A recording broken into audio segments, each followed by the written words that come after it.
The morning sun had barely risen over downtown Manhattan when James Anderson walked toward the Crystal Palace restaurant. At 45 years old, James was one of the youngest black billionaires in America. He had built his tech company, Anderson Innovations, from nothing into a $50 billion empire. But today, he wanted nothing more than a simple breakfast in peace. The Crystal Palace wasn't fancy. It was just a regular diner where working people came to eat. James liked places like this because they reminded him of where he came from. He had grown up poor in Detroit, and even now, with all his money, he preferred simple food to fancy restaurants. The bell above the door chimed as James pushed it open. The diner was busy with the morning rush. The smell of coffee and bacon filled the air, and the sound of plates clinking mixed with customer chatter. He noticed an empty booth in the corner and started walking toward it. Emma Parker had been working at the Crystal Palace for 3 years. At 28, she was trying to make ends meet while pursuing her dream of becoming a nurse. This morning had been particularly rough. Her car had broken down, making her late for work. Her manager, Mr. Thompson, had yelled at her in front of everyone. And now, her head was pounding from stress. She didn't recognize James Anderson when he walked in. To her, he was just another customer on a busy morning when everything was going wrong. Emma was carrying a pot of hot coffee, her hands shaking slightly from exhaustion as she rushed between tables. As James walked toward the empty booth, he accidentally bumped into another customer who was getting up. This small collision caused him to step backward, right into Emma's path. The hot coffee pot in her hands wobbled dangerously. "Watch out," someone shouted, but it was too late. The coffee pot slipped from Emma's tired hands, spilling its scorching contents all over James' expensive suit. The hot liquid burned through the fabric, and in a moment of shock and pain, James let out a sharp cry.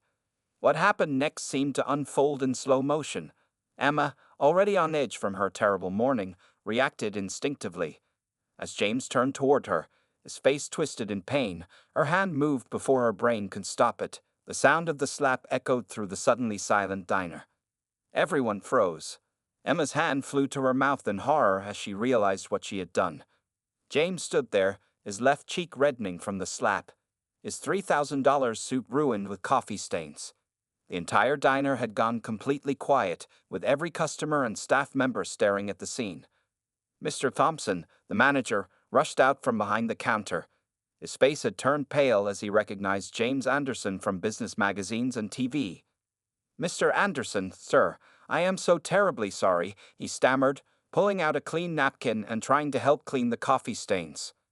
Emma's legs felt weak as the reality of what she had done sank in. She had just assaulted one of the richest men in America. I'm so sorry," she whispered, her voice trembling. "I didn't mean to. It was an accident." James Anderson said nothing. He simply looked at Emma, his dark eyes unreadable. Then, without a word, he pulled out his phone and made a call. "John," he said to someone on the other end, his voice calm but cold, "I need you to find out everything about an Emma Parker who works at the Crystal Palace restaurant on 5th Street. Emma felt her blood run cold. In 10 minutes, her entire life was about to change, but not in the way anyone in that silent diner might have expected.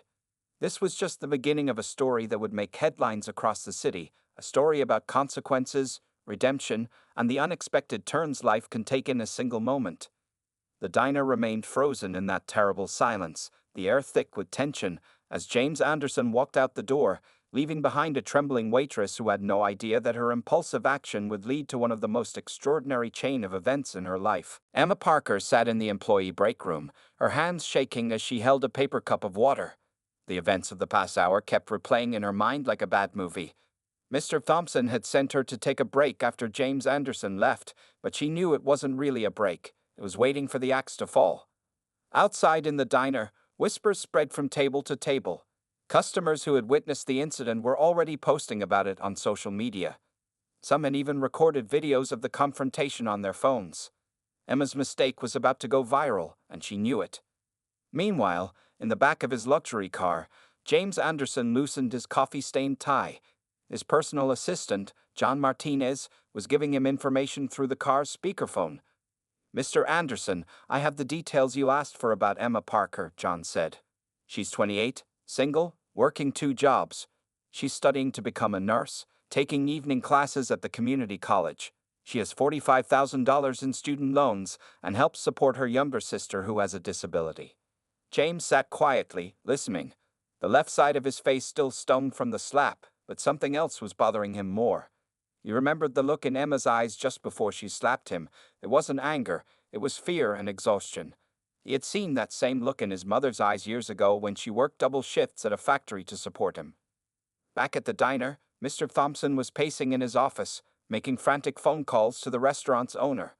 The local news had somehow already gotten wind of the story. A reporter was outside, trying to get comments from customers as they left. This was turning into a nightmare for everyone involved. Emma's phone buzzed continuously with messages from friends who had seen the viral videos.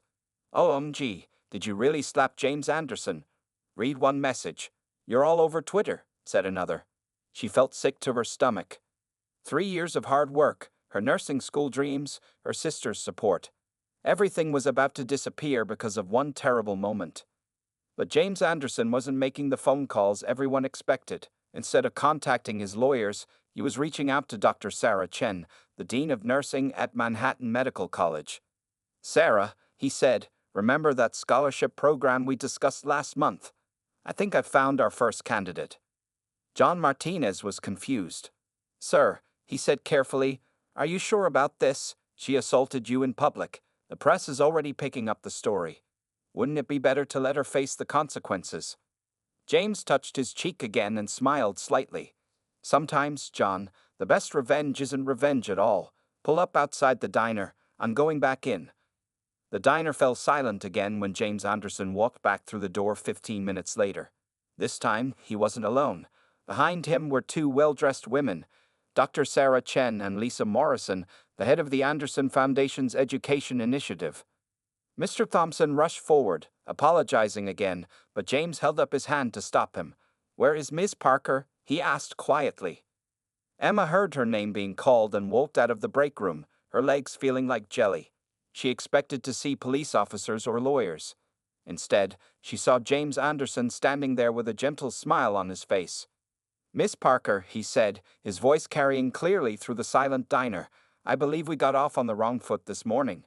Would you join me for a cup of coffee? This time," he added with a small laugh that broke the tension, "I'll hold it myself." The other customers watched in amazement as Emma, still trembling slightly, sat down with James Anderson and his companions. Nobody in the diner could have guessed that this meeting would change not just Emma's life, but the lives of thousands of struggling students across the country. The slap that had seemed like an ending was about to become an extraordinary beginning. Emma Parker sat across from James Anderson in the same diner where, just 30 minutes ago, she had slapped him. The coffee in front of her had gone cold, untouched. Her hands were folded tightly in her lap to hide their trembling. Dr. Sarah Chen and Lisa Morrison sat on either side of James, their expressions warm but professional. "Tell me about your dream of becoming a nurse," James said, breaking the uncomfortable silence. His gentle tone surprised everyone who was trying to eavesdrop from nearby tables.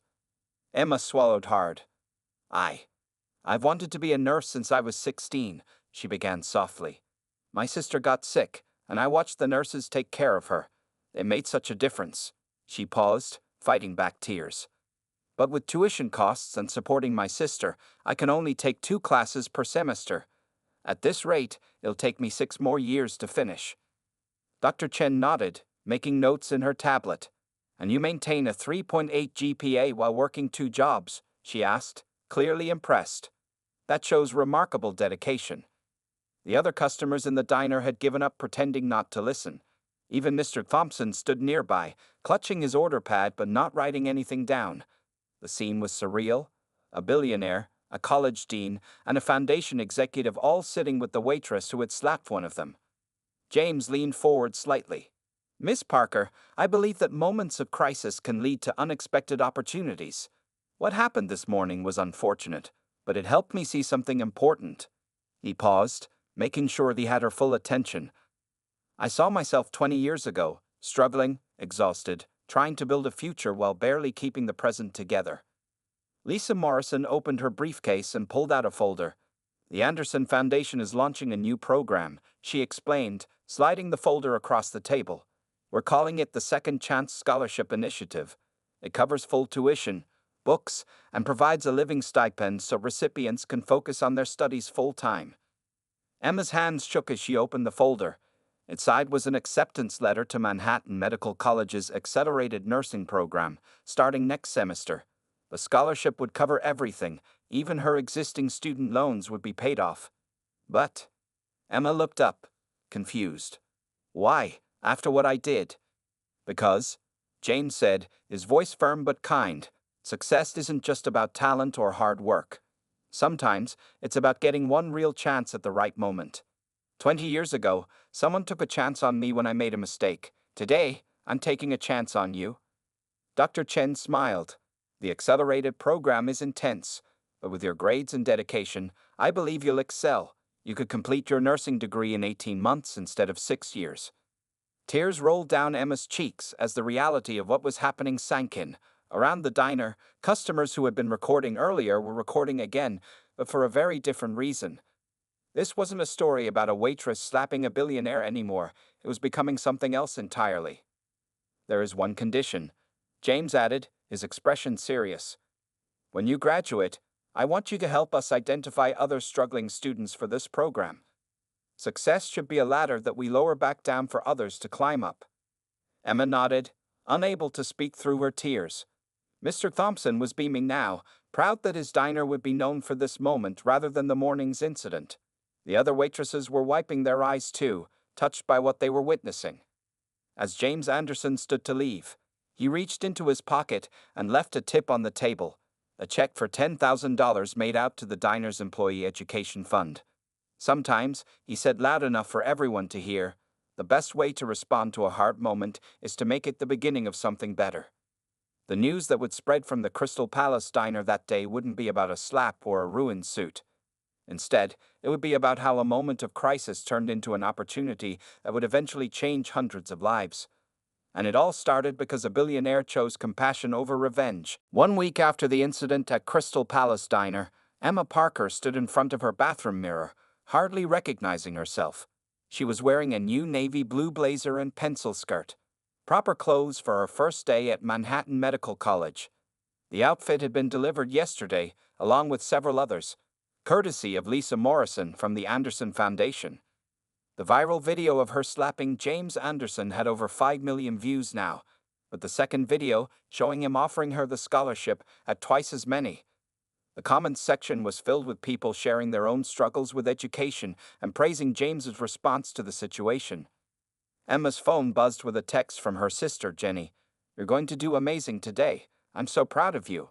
Jenny had cried when Emma told her she could quit her second job at the convenience store. The scholarship's living stipend meant Emma could finally focus on being a student and properly caring for her sister. At the same time, in his office overlooking Central Park, James Anderson was in a meeting with his PR team. The story had exploded beyond anyone's expectations. Major news networks wanted interviews, and hashtag Second Chance Scholarship was trending on social media. "Sir," his PR director said, "we've received over 10,000 applications for the scholarship program in just 1 week. People are calling you the forgiving billionaire." She paused, checking her tablet. But some critics are saying this was all planned, a publicity stunt. James looked out his window, thinking about his mother. "Let them talk," he said quietly. "We're going to focus on the work. How many scholarships can we fund this year?" Back at Manhattan Medical College, Emma walked into her first class, Advanced Human Anatomy. Her hands were shaking, just like they had been in the diner, but for a different reason now. The other students whispered as she entered. Everyone knew who she was. Professor Williams, a stern-looking woman in her 60s, called the class to order. "Before we begin," she said, looking directly at Emma, "I want to make something clear. Everyone in this room earned their place here. Some through traditional means, others through extraordinary circumstances. But once you're here, you're all nursing students, nothing more, nothing less." Emma felt tears of gratitude forming in her eyes. The professor had just given her exactly what she needed, a chance to be just another student. During lunch break, Emma found a quiet spot in the campus garden to eat her sandwich. A young man approached her, looking nervous. Excuse me," he said. "I'm Mike. I just wanted to say thank you." Emma looked confused. "Thank me? For what? My mom saw your story on the news, he explained. She's a waitress too, trying to put me through college. She applied for the second chance scholarship last week. Just knowing something like this exists, it's given her hope. That evening, Emma visited the Crystal Palace diner after her classes. Mr. Thompson had framed two pictures on the wall, one of the infamous SLAP, and right next to it, the moment James Anderson offered her the scholarship. To remind everyone, he told customers that our worst moments don't have to define us. As Emma hugged her former coworkers, she noticed a young waitress watching her with bright eyes. The girl couldn't have been more than 20, and Emma recognized that look of exhaustion and dreams deferred. She made a mental note to talk to Lisa Morrison about her. That night, as Emma studied her anatomy textbook at her small kitchen table, her phone lit up with a message from James Anderson. "How was your first day?" She smiled and typed back. "Challenging. Scary. Amazing. Thank you for seeing past my worst moment to my best potential." His reply came quickly. "That's exactly what this program is about. Now, get back to studying. Those medical terms won't learn themselves." Emma looked at her textbook with renewed determination. The slap that could have ruined her life had instead opened a door she never thought possible. But more importantly, it was opening doors for others too. 1 month into her nursing program, Emma Parker sat in the Manhattan Medical College library, surrounded by thick textbooks and medical journals. Dark circles under her eyes showed the strain of intensive studying, but there was a determined smile on her face. She had just aced her first major exam, scoring at the top of her class. Her phone buzzed quietly. It was a message from Maria, one of her old coworkers at Crystal Palace Diner. "Turn on the news. James Anderson is on live TV talking about you and the scholarship program."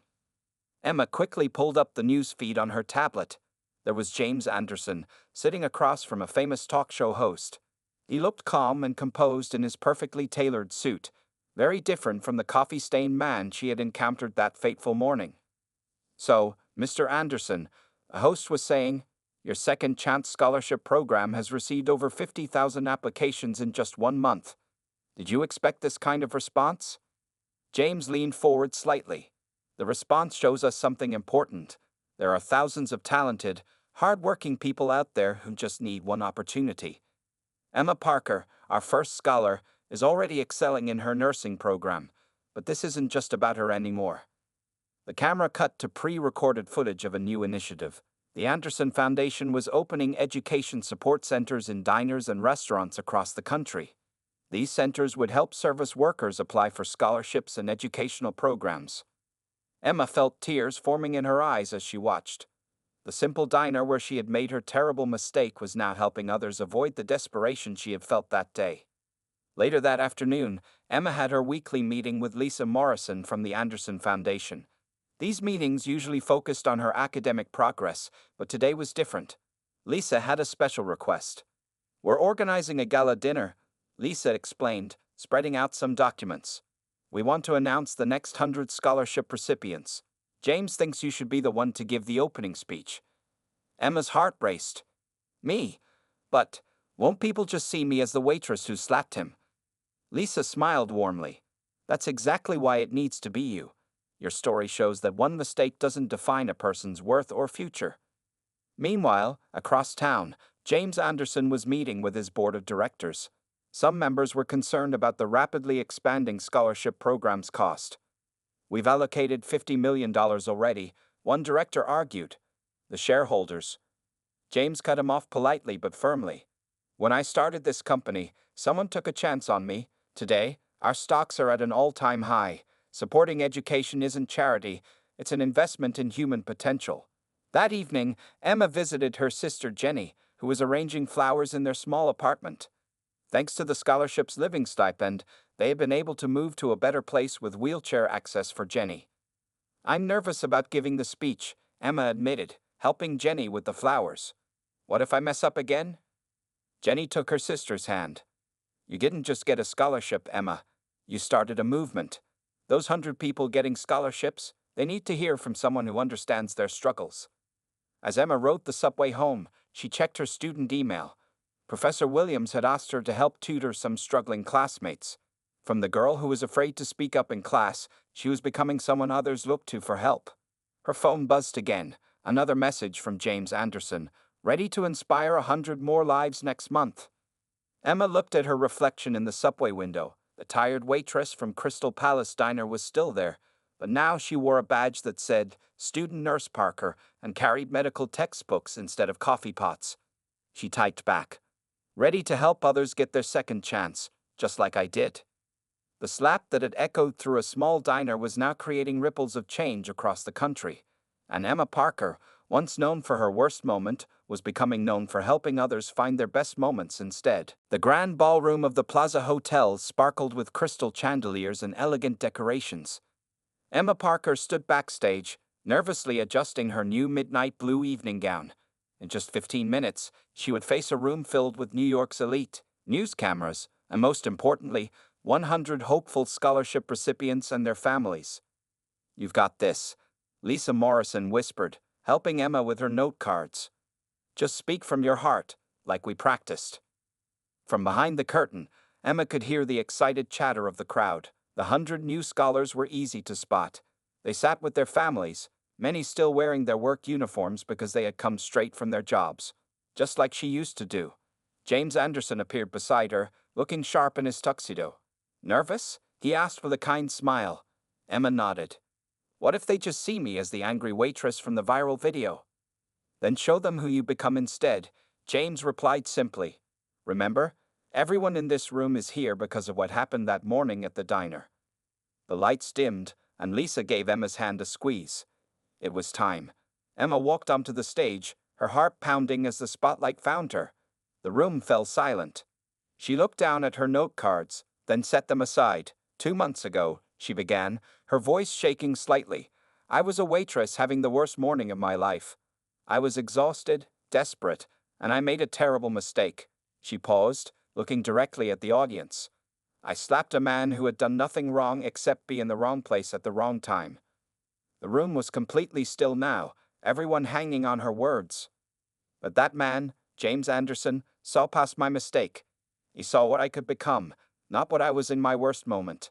Today, I'm not just a nursing student with straight A's. I'm living proof that one moment of kindness can change not just a life, but create a wave of change that touches countless lives. In the audience, several of the new scholarship recipients wiped tears from their eyes.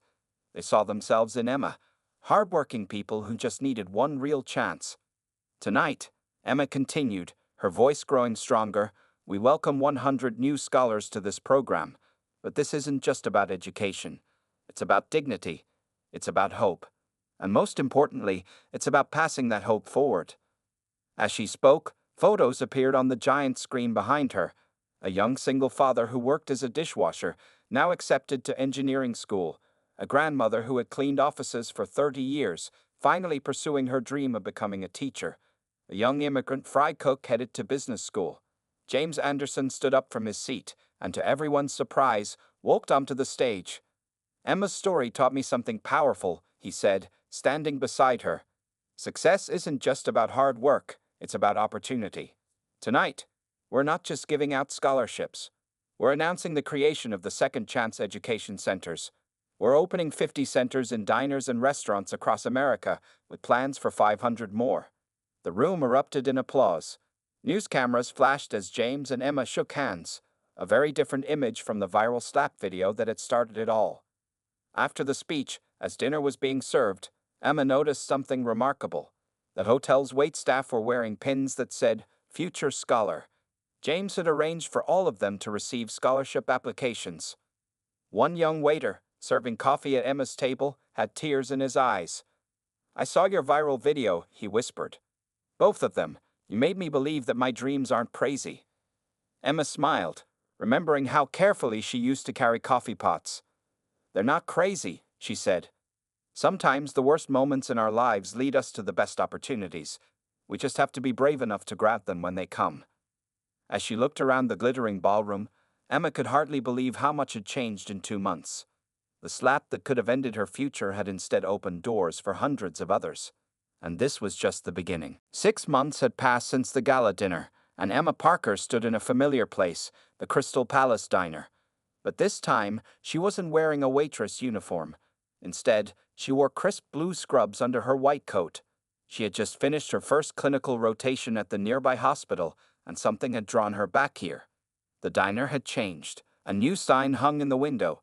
Second Chance Education Center. Dreams start here. Inside, one corner had been transformed into a small office where a counselor helped workers apply for scholarships and educational programs. The wall still displayed those two famous photos, the SLAP and the scholarship moment, but now they were surrounded by dozens of pictures of successful scholars. Mr. Thompson rushed out from behind the counter when he saw her. "Emma, we watched you on Good Morning America yesterday. The whole diner stopped to see it." Emma blushed. The interview had been about her role as student spokesperson for the Second Chance program, which had now helped over 500 people start their education journey. But something else had happened during that interview, something that would change even more lives. "Is it true?" Maria, her old coworker, asked excitedly. "Did James Anderson really announce it during your interview?" Emma nodded, still amazed by the news herself. "Yes, the Anderson Foundation is partnering with 20 major companies to create guaranteed job placements for scholarship graduates. They're calling it the Full Circle Initiative." Just then, Emma's phone buzzed. It was a message from James. "Turn on the news. Something big is happening in Washington." The diner staff quickly switched on the TV. There was James Anderson, standing at a podium in front of the Capitol building. Beside him were several senators and business leaders. "Today," James announced, "we're proposing the Second Chance Education Act. This bill would provide federal matching funds to private scholarship programs that help service industry workers pursue higher education. What started with one moment in a New York diner has shown us what's possible when we invest in human potential." The customers in the diner cheered. Emma noticed a young waitress watching the TV with tears in her eyes and walked over to her table. "I'm scared to even apply," the waitress admitted. "What if I'm not good enough?" Emma smiled, remembering her own fears. "6 months ago, I was exactly where you are. Want to know a secret? Being scared means you care enough to try. Let me help you with the application." Meanwhile, in Washington, James was finishing his speech. "Success isn't just about working hard," he said, echoing the words from their first conversation. "It's about getting a real chance. Emma Parker taught me that sometimes our worst moments can lead to our greatest opportunities for change." Back at the diner, Emma sat with the young waitress, Sarah, helping her fill out the scholarship application. Sarah's hands were shaking, just like Emma's had once shaken while carrying that fateful coffee pot. "I heard you're top of your class now," Sarah said quietly. "Do you think I could do that too?" "I think," Emma replied, "that every person in this diner has the potential to do amazing things. They just need someone to believe in them first." As if on cue, Lisa Morrison walked into the diner. She wasn't alone. Dr. Chen from Manhattan Medical College was with her. They spotted Emma and walked over, both smiling broadly. "Emma," Lisa said, "we need your help with something big. The foundation is creating a mentorship program. We want every new scholar to have someone who's been in their shoes. Someone who understands the journey. Would you help us design it?" Emma looked around the diner, at the hopeful faces of the staff, at Sarah's half-completed application, at the photos on the wall that told her story. The circle was completing itself. The slap that had echoed through this diner was now echoing through the halls of Congress, through corporate boardrooms, and through the lives of hundreds of people who dared to dream of a second chance. 1 year to the day after the famous slap, the Crystal Palace diner was packed with people. News vans lined the street outside. Today wasn't just any day. It was graduation day for the first class of Second Chance scholars, and Emma Parker was their valedictorian. The simple diner had been transformed. Tables were pushed aside to make room for chairs, and a small podium stood where Emma had once spilled coffee. Instead of coffee stains, James Anderson's suit today was pristine. He sat in the front row, next to Emma's sister Jenny, who beamed with pride. The walls of the diner were now covered with success stories. 500 framed photographs showed graduates in caps and gowns, each with their own story of transformation. The Second Chance Education Act had passed 3 months ago, and similar programs were spreading across all 50 states. Emma stood at the podium in her graduation gown, her nursing degree in hand. Her voice was strong and clear now, very different from the trembling waitress she had been a year ago. "When I walked into work that morning," she began, "I thought I knew exactly what my life would be. I was wrong in the best possible way, the crowd chuckled. That morning, I made a terrible mistake. I let my frustration and exhaustion get the better of me, and I slapped a customer. She paused, looking at James Anderson. But that customer, that man I slapped, saw something in me that I couldn't see in myself anymore. Hope. And he didn't just give me hope. He helped me create hope for others. In the audience, Stera, the young waitress Emma had helped with her application, wiped away tears. She was now completing her first semester of business school. Next to her sat Maria, Emma's former co-worker, who was studying to become a teacher. Today, Emma continued, we celebrate not just our graduations, but the power of second chances. Each of us has a story. Mine began with a slap. Others began with different moments of desperation. But all our stories share one thing. Someone believed in us when we needed it most. James Anderson stood up and walked to the podium. 1 year ago, he said, I walked into this diner wanting breakfast. Instead, I found a mission. Today, the Second Chance program has helped over 5,000 people start their education journey. But more importantly, it has shown us that no one should be judged by their worst moment. He turned to Emma. Miss Parker, you're not just graduating today. I'm proud to announce that you've been appointed as the new executive director of the Second Chance Foundation. Your first task will be opening education centers in every state. The diner erupted in applause. Mr. Thompson, still the proud owner, rang the old dinner bell in celebration. The sound mixed with cheers and happy tears.